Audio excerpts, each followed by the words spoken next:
pour la création du projet, du coup, vous avez les tutos hein, qui sont disponibles dans le répertoire tp/disco/tuto. Non, tp/doc/tuto. C'est marqué où? C'est marqué ailleurs. Enfin bref. Voilà, donc on crée un projet. Première chose qu'on fait, c'est dans notre répertoire de travail. Donc notre répertoire de travail, je vous l'ai expliqué tout à l'heure, on a Disco. Ensuite, on a soit les applications, soit les drivers. Dans BSP, Board Support Package. Donc nous, là, on fait juste une application de test vite fait. On ne parle pas de périphérique pour l'instant. Et cette application, on va la mettre dans From Scratch, puisque ce sera le nom de notre projet. Dedans, j'ai créé un fichier main.txt. Alors pourquoi on passe par main.txt qu'on renomme en main.c? C'est juste pour vous montrer qu'un fichier texte ou un fichier C, c'est la même chose. Ou plus précisément, un fichier C est un fichier texte. D'accord? Un fichier H est un fichier texte aussi. Et donc voilà, c'est un fichier qu'on peut ouvrir hein, avec un éditeur et qu'on va venir éditer quand on veut. Alors, donc on a créé ce fichier-là, nanana, ça c'est fait. Et ensuite, on va créer le projet. Donc le projet avec MPLAB, File, New Project. Si vous suivez le tuto, voilà, Standalone Project. Donc c'est un projet autonome qui n'utilise rien autour, tout ça. Voilà. On va utiliser le composant qui s'appelle PIC18F27K40. Je vous conseille fortement de le noter quelque part, sur une petite feuille volante, sur un bloc-notes, je sais pas, peu importe. Parce que en fait, on va toujours travailler avec cette référence-là. Voilà. Donc autant la connaître soit par cœur, soit la noter quelque part d'assez rapide, puisque la création de projet fait aussi partie de l'épreuve d'examen. Donc voilà. Tant qu'à faire, vous avez le droit à tous les documents. Donc voilà, tant qu'à faire, gagner du temps. En termes d'outils que vous pouvez utiliser, on vous suggère d'utiliser la PIC, je ne sais plus comment elle s'appelle. Bref, là vous ne le voyez pas. Vous voyez soit pas d'outil, soit le simulateur. Et en fait, à partir du moment où vous branchez la carte, vous pourrez voir apparaître éventuellement. Voilà, Starter Kit qui apparaît. Alors, si tu fais Show All, en fait, il va tout te montrer. Mais si tu enlèves le Show All, en fait, il va te montrer que ce qui est accessible directement. Ah ouais. Donc, c'est pour ça que je préfère ne pas le cocher. Voilà. Et là, voilà, j'ai la carte qui est accessible. Si vous ne l'avez pas fait, c'est pas grave, c'est quelque chose que vous pouvez modifier plus tard. Voilà. Donc, moi, je vais le prendre tout de suite. Je fais Next, je choisis ma chaîne de compilation, Next. Le projet, il s'appelle From Scratch. Le folder... dans mon cas, il est là. Mais après, voilà, vous êtes assez grand pour savoir où est-ce que vous le placez. On a dit dans Disco, c'est une application. Et dans le répertoire From Scratch. Ok. Ouais, éventuellement, moi j'aime bien cocher ça. Ça permet d'enlever un étage de dossier. En fait, sinon, il recrée un dossier dans le dossier que vous avez choisi pour créer le projet. Voilà. Moi, je le crée vraiment dans le dossier que j'ai choisi. Voilà, finish. Et c'est parti. Alors là, on se retrouve avec quoi pour l'arborescence? On se retrouve avec rien là-dedans, en fait, quasiment rien nulle part. Ok. Il y a un seul fichier que vous voyez apparaître, c'est quoi? Makefile. Je ne vais pas rentrer dans les détails, mais le Makefile, vous savez ce que c'est, vous l'avez vu en C. Je ne me trompe pas. Voilà. Donc ça permet de construire un exécutable à partir des différents fichiers sources. Ok. Après, avec la console, normalement, vous allez taper make et ça va générer l'exécutable. Ok. Nous, on ne va pas rentrer là-dedans, mais ça vous montre que la chaîne de compilation x8, c'est une GCC-like. C'est-à-dire elle est très proche de GCC et utilise un petit peu la même architecture. Donc, nous, à chaque fois qu'on va rajouter des fichiers, tout ça, et qu'on va appuyer sur le bouton Build avec le marteau, en fait, qu'est-ce que ça fait? Ça ouvre une console et ça appelle la commande Make. Exactement comme ce que vous avez fait en C au premier semestre. Voilà. Alors, ce que je vais faire, je vais ajouter mes fichiers sources. Ce qu'on appelle fichiers sources, ce sont tous les fichiers C. Je vais faire Add Existing Item et je vais aller chercher le fichier main.c qui se trouve dans mon répertoire.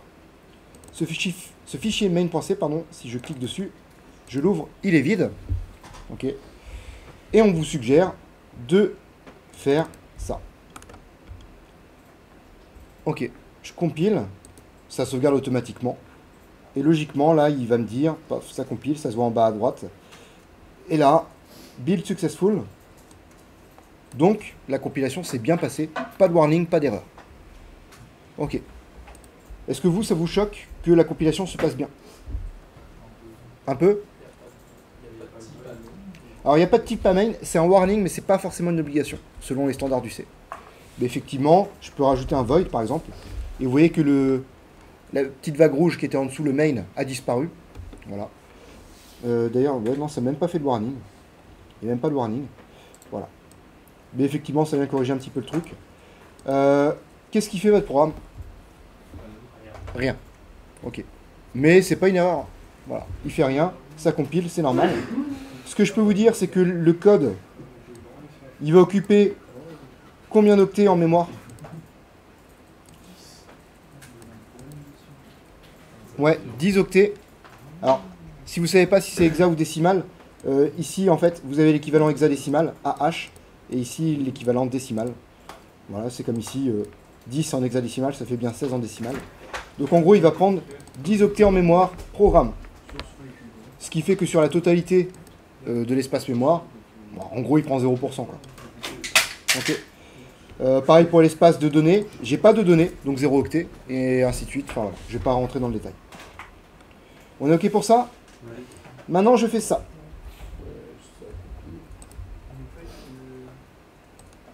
Alors, je vais essayer d'être chiant avec vous, de vous imposer l'indentation, de faire un truc propre. Là, pareil, je vais mettre le void au cas où. Et si je compile, qu'est-ce qui se passe? Ça ne compile pas. Erreur. Ce sont quoi les erreurs que vous voyez? Alors, je ne sais pas si vous les voyez bien ici. Undefined identifier, tris A, lat A. C'est-à-dire quoi? C'est les registres.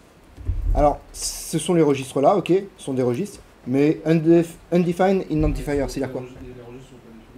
C'est-à-dire qu'il ne connaît pas les noms. Voilà. Sans parler de registre encore pour l'instant, il ne connaît pas le nom tris A, il ne connaît pas le nom lat A.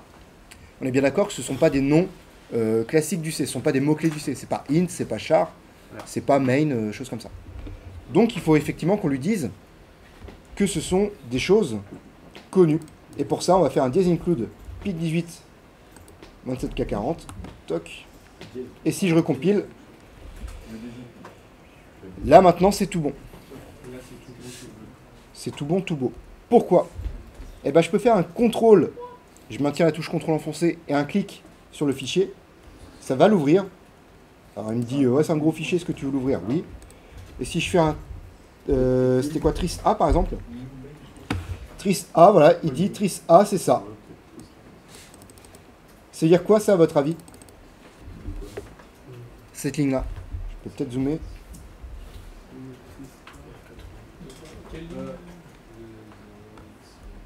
C'est le code hexadécimal de la commande. C'est pas le code hexadécimal de la commande. Pardon?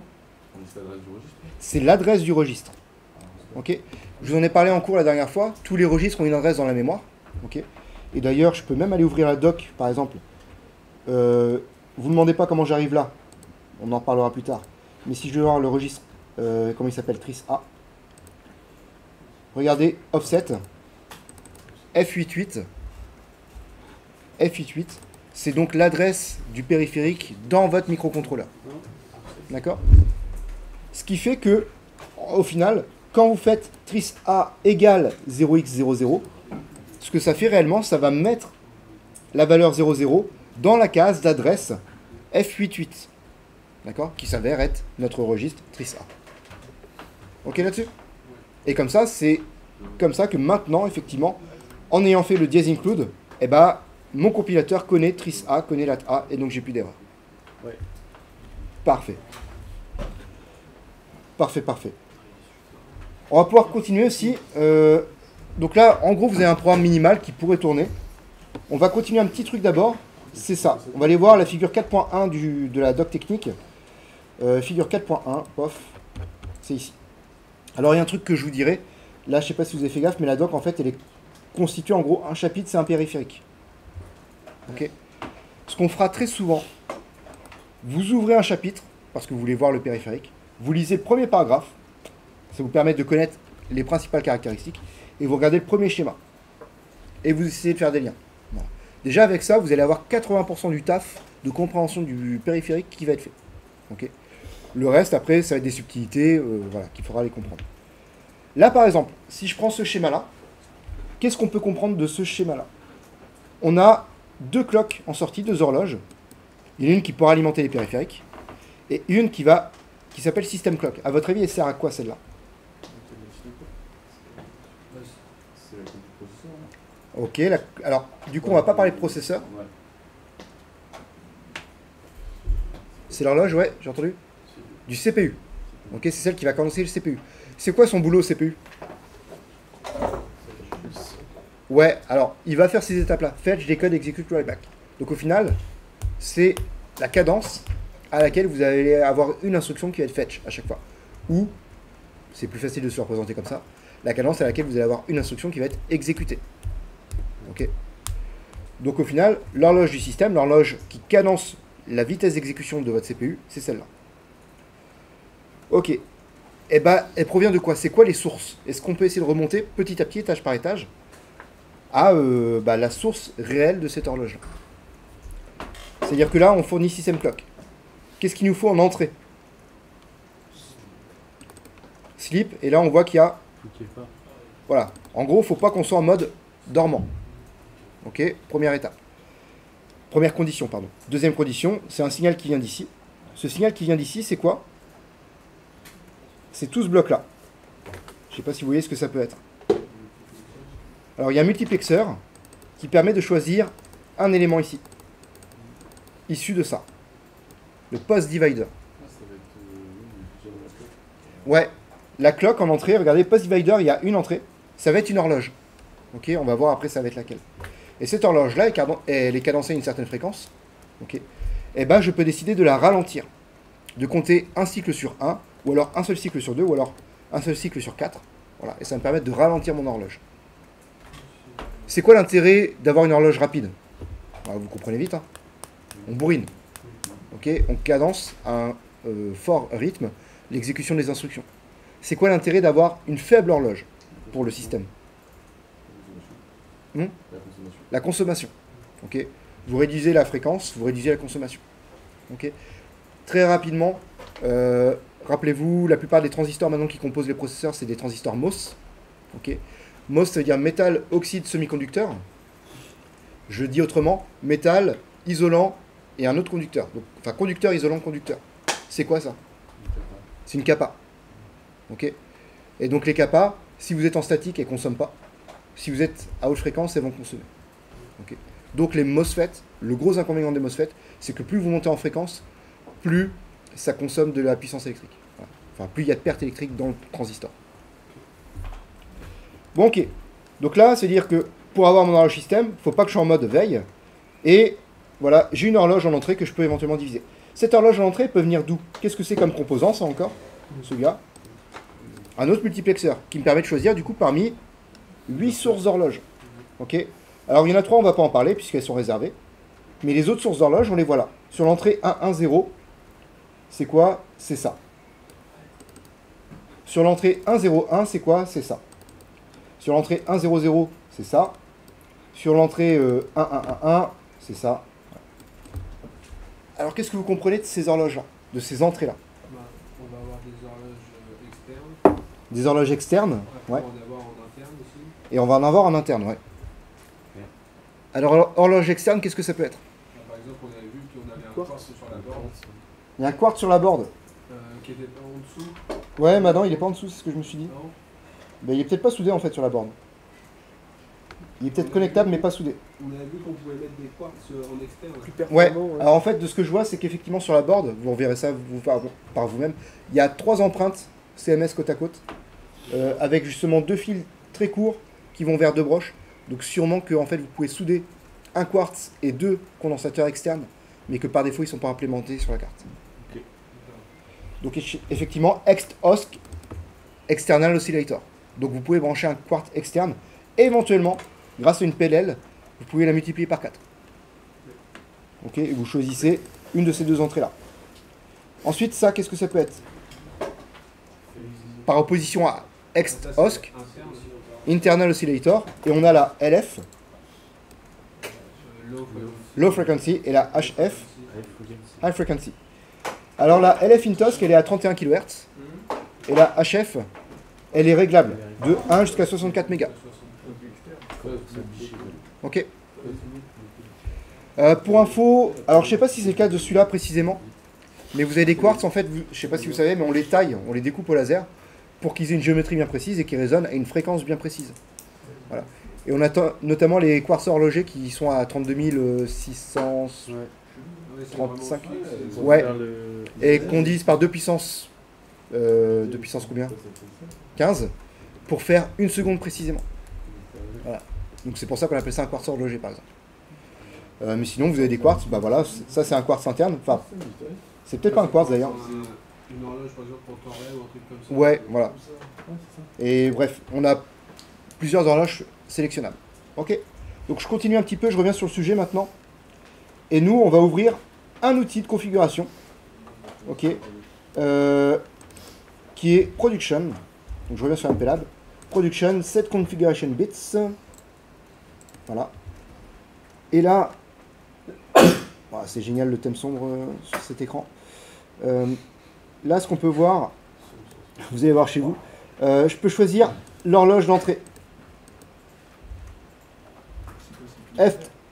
FXOSC, et ben je vais mettre à off, ce qui veut dire que je ne choisis pas d'oscillateur externe. D'accord? Pour preuve, de toute façon, il est débranché sur la carte. Et ensuite, dans RSTOS, je vais choisir HF int OSC 64 MHz. Donc HF int OSC 64 MHz, c'est ça. Et ça veut dire quoi? Ça veut dire qu'au final, je vais aller paramétrer ça, de sorte à ce qu'il me choisisse cette entrée-là. En fait, ça va, paramétrer deux choses. Ça va paramétrer d'abord ces 4 bits-là, qui vont me permettre de dire HF int OSC, il sera à 64 mégas. Et ensuite, ça permet de dire COSC, ici, donc en fait, c'est la sélection de l'horloge. Et ben on va prendre cette entrée-là, qui est reliée sur HF int OSC. Ouais, ça évite de le déclarer directement en dur avec les registres. Alors, c'est quelque chose qu'on peut faire également en dur, Ouais. avec des instructions par nous-mêmes.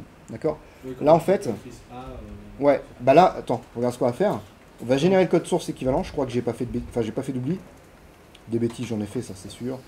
Non, ok. non, Donc là, je génère le code source. Donc là, ça me génère tout le code source. Toc. Que je copie et que je colle ici. Et de ce qu'on peut voir, on a des diaspragma config FOSC off et diaspragma config RSTOSC qu'on choisit à HF int OSC 64 MHz. Donc c'est une manière d'aller écrire dans les registres. Ce sera fait au moment de la programmation du composant, d'accord? Mais par contre, ou dans le bootloader du composant. Par contre, c'est effectivement possible d'aller les modifier derrière nous-mêmes en allant en allant écrire dans les registres. Ok? Mais bref, on va oublier ça. Sachez juste que voilà, on a dû configurer le système d'horloge, que moi j'appelle horlogerie. Voilà. On a configuré cette horlogerie-là, de sorte à produire une horloge système qui sera à... Le CPU sera cadencé à 64 MHz. Ok. Très bien, je compile. Je compile, ça va tout bien. Et on est bon.